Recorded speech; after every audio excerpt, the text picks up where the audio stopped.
ऊन से रगड़े जाने पर कोई पॉलीथीन का टुकड़ा 3 × 10⁻⁷ सी मतलब कूलाम आवेश का मात्रक होता है के ऋण आवेश से आवेशित पाया गया।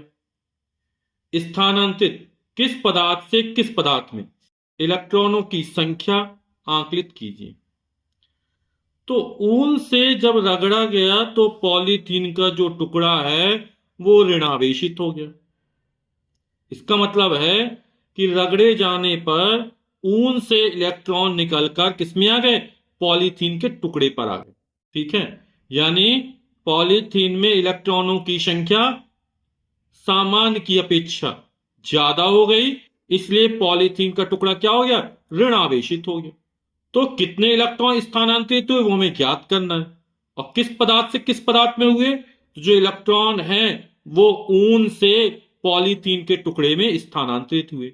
क्यों हुए, क्योंकि पॉलीथीन का टुकड़ा कैसा पाया गया, ऋण आवेशित हो गया। और ऋण आवेश का मतलब क्या होता है, पदार्थ में सामान्य की अपेक्षा इलेक्ट्रॉनों की संख्या क्या होगी, बढ़ गई। सामान्य अवस्था में पदार्थ क्या होता है, विद्युत का उदासीन कण होता है ना। पदार्थ के परमाणु के नाभिक में जितने प्रोटॉन होते हैं उतने ही इलेक्ट्रॉन नाभिक के चारों ओर विभिन्न दीर्घवृत्ताकार कक्षाओं में चक्कर लगाते हैं। तो स्थानांतरित इलेक्ट्रॉनों की संख्या याद करना है। आवेश कितना दिया, Q का मान हमको दे रहा है 3 × 10⁻⁷ कूलम, और कितने इलेक्ट्रॉन स्थानांतरित, स्मॉल n का मान हमें ज्ञात करना है। आप लोग जानते हैं स्थानांतरित इलेक्ट्रॉनों की संख्या यानी स्थानांतरित आवेश Q बराबर कितना होता है, n × E। n का मान ज्ञात करो, n बराबर हो जाएगा Q/E। Q का मान 3 × 10⁻⁷ है, और E इलेक्ट्रॉन पर आवेश, एक इलेक्ट्रॉन पर आवेश कितना, 1.6 × 10⁻⁻19 कूलम का होता है।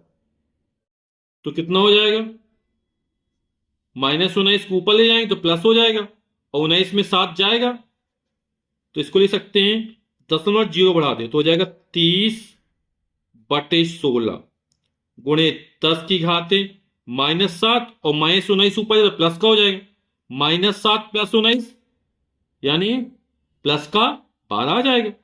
19 में जब 7 जाएंगे कितना आएगा, 12। इसको हल कर लेते हैं, 2 से काट देते इसको, तो 15 दूनी 30, 15 और 2 अट्ठे 16, 15/8 गुणे 10⁻12। अब 15 में 8 का भाग करना है ना, तो कर लेते हैं। 8 एकम 8, कितना 7 बचा रहेगा। अब दशमलव लगाएंगे, 0 बढ़ा देंगे, 8 × 8 = 64, बचेगा 6, फिर 0 बढ़ा देंगे, 8 × 7 = 56, बचेगा 4, फिर 0 बढ़ा देंगे, 8 × 5 = 40, तो आ जाएगा 1.875। तो 1.875 गुणे 10⁻12, तो ये इलेक्ट्रॉनों की संख्या निकल आई। इतने इलेक्ट्रॉन जो होंगे वो ऊन से निकलकर किसमें चले जाएंगे, पॉलीथीन के टुकड़े में चले जाएंगे।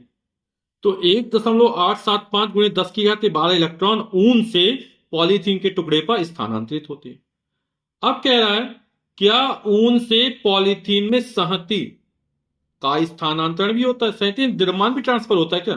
तो इलेक्ट्रॉन है, इलेक्ट्रॉन में द्रव्यमान होता है ना, तो इलेक्ट्रॉन जब जाएंगे एक पदार्थ से निकल के दूसरे पदार्थ पे, है ना, तो संहति यानी द्रव्यमान का भी ट्रांसफर होगा। कितना होगा, इतने इलेक्ट्रॉन है और एक इलेक्ट्रॉन का द्रव्यमान कितना होता है, वो होता है 9.1 गुणे 10⁻31 किलोग्राम। तो इसका गुणा इसमें कर देंगे तो पता चल जाएगा कि कितना द्रव्यमान ऊन से निकलकर पॉलीथीन के टुकड़े पर गए। ठीक है ना, तो उत्तर लिखते हैं हाँ, ऊन से पॉलीथीन में संहति का स्थानांतरण होता। और कितना होता है स्थानांतरण, संहति, संहति द्रव्यमान कितना हो जाएगा, स्थानांतरित इलेक्ट्रॉन की संख्या n गुणा एक इलेक्ट्रॉन का द्रव्यमान यानी मास ऑफ इलेक्ट्रॉन। ठीक है, तो n का मान कितना दिया, 1.875 गुणे 10⁻12, और एक इलेक्ट्रॉन द्रव्यमान 9.1 गुणे 10⁻31 किलोग्राम। 1.875 में जब 9.1 का गुणा करेंगे तो कितना आ जाएगा?